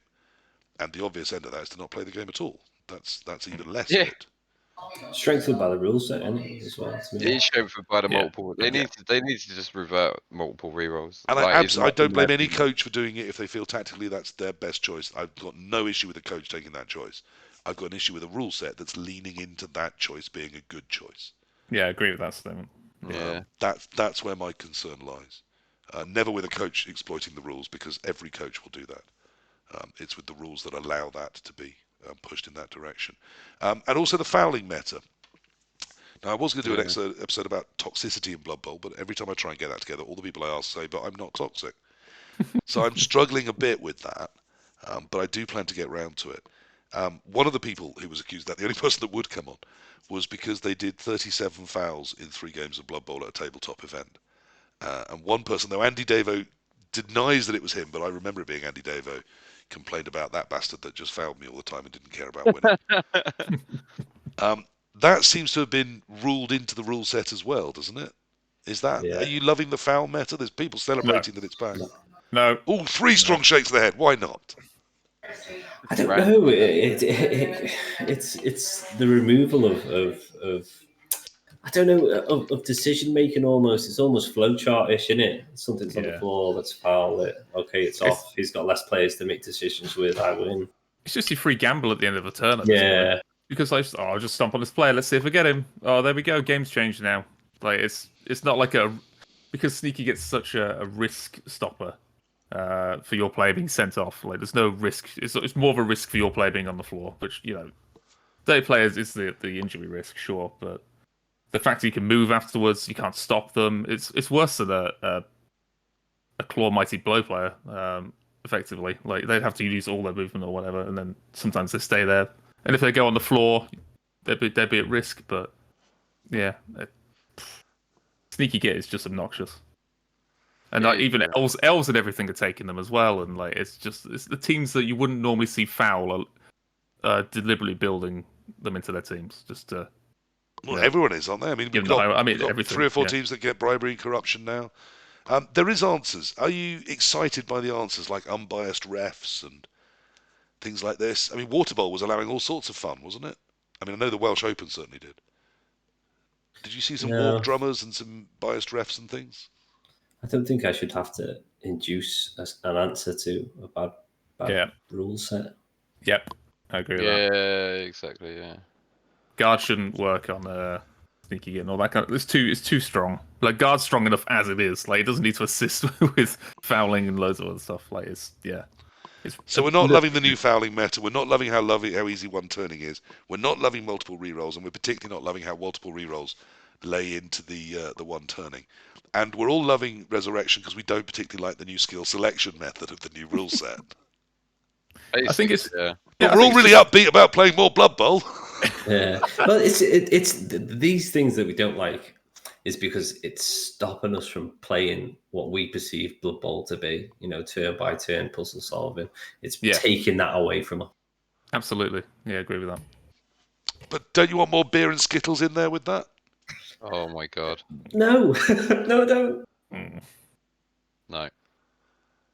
Hi, Zel. Yes, one of my opponents or victims talking about how I sneaky gitted his Saurus off on turn 1, which I did. The problem is that I then wasn't in a position to do anything else for the entire rest of the game and get it working anywhere else. My sneaky git was not useful that weekend. Because when you're chasing the game, very hard to get those opportunities to use it, unless you're giving up on that drive to solely foul things. That's the thing. There's certain teams that. But the minute you get to a dominant designed to do position, that. you can just steamroller it and get that snowball going. By your dominant position could lead to a good foul, which removes a piece, which leads to a more dominant position, etc., etc., etc. Yeah. I wonder how many of any of these we will see changed if and when we get a new rule set. Yeah. I want to wrap up. We've done a huge amount of time and talked about all sorts of things, which is what I want One World, One Blood Bowl to do. Whilst I do love having a theme because people seem to like that, and it gives me a nice title for it. Really, I just wanted to be people talking about Blood Bowl. And we've done an enormous amount of that this evening. So look, I'm really encouraged that, as I said, I do think of you as 3 young men. It did terrify me slightly last year when Dibby described me as his Blood Bowl dad. In my heart, I don't see myself as that much older than you guys.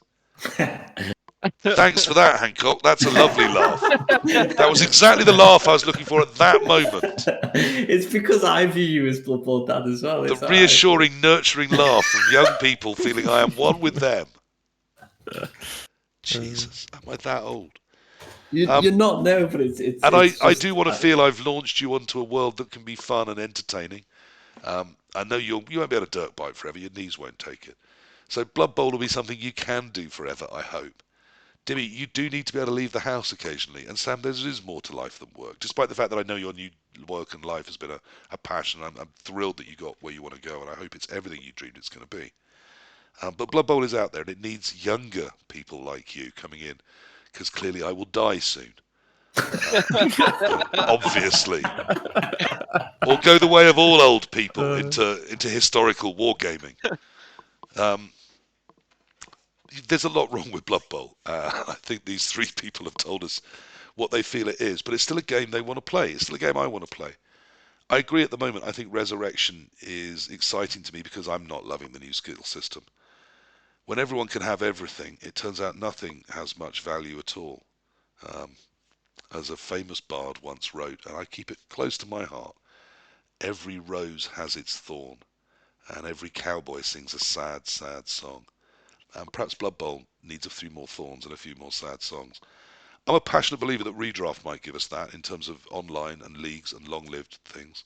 That time pressure of when a team will have to take decisions will make us do things with this skill buying system that's more interesting and more creative than now, which is wait until I get the ultimate thing.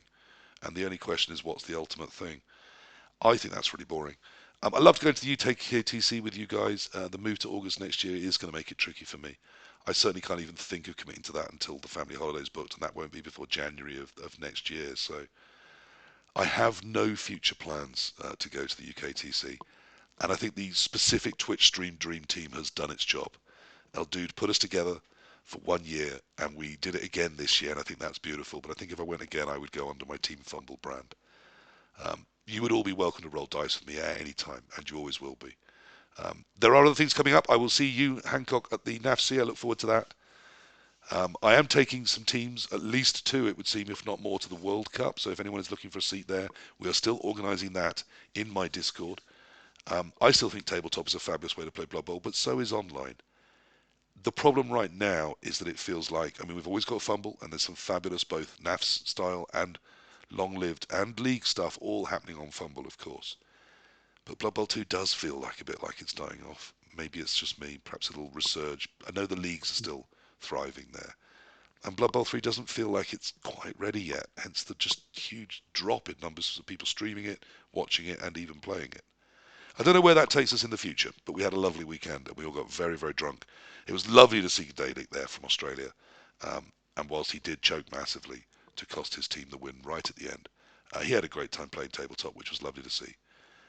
Everyone there, I think, had a really good time, despite Jimmy Fantastic having film footage looking around an entire room full of hundreds of people playing Blood Bowl and not managing to find a single one smiling. I think that's just the intensity of Blood Bowl that we all love playing. In 2 weeks' time, oh, what a One World, One Blood Bowl. I'm calling it, these are a few of my favourite things. And as we pop through this evening, I've mentioned a few things like my lovely my ball marker, dice cups and things. And I thought I want to do a lot more of that. So I've grabbed 3 titans of the Blood Bowl world. 3 what I would call polybowlers. People who Blood Bowl across the formats, from the electronic world to the tabletop to leagues. And we have K-Fog, Pete W, and and the lovely Candlejack, of course, from Germany. So 3 titans of Blood Bowl coming together onto One World, One Blood Bowl, a show in which I will be, by a distance, the worst Blood Bowler. And I'm going to ask them what are their favourite things, their favourite websites, their favourite games, their favourite tournaments, their favourite skills, their favourite accessories, you name it. We're going to do a whole questionnaire of here are a few of my favourite things. And by not letting them double up with each other, we'll get at least 3 answers in each category as to things that they would recommend. I think that'll be cool and fun. Even if not, that's what I'm doing anyway. So that's what it's going to be. That'll be on in 2 weeks' time. Until then, please remember to like and subscribe and all that sort of stuff. I don't go on about it all episode. I don't mention it at the start all the time because it just feels needy. But it really does help the algorithm, does help get this out to people, whether it's Spotify or YouTube or on the Twitch. Remember, it's out there in 3 formats. I'm sorry for the fact that adverts have been running during this for the live stream people. I will look at how I can try and get those to stop, if at all possible. But that was One World, One Blood Bowl, number 28. Never go back. Thank you for your time, and much love to you all. See you in 2 weeks' time. And everybody waves, and it gives me a nice easy edit stop. A nice easy edit stop. And also, you look so good waving, Necro. That's clearly a very natural action for you. Oh, I love saying hello to people and greeting people. I love people. Dimmy just sort of didn't move, just one hand went up and down. I love that. No, I did a thumbs up originally.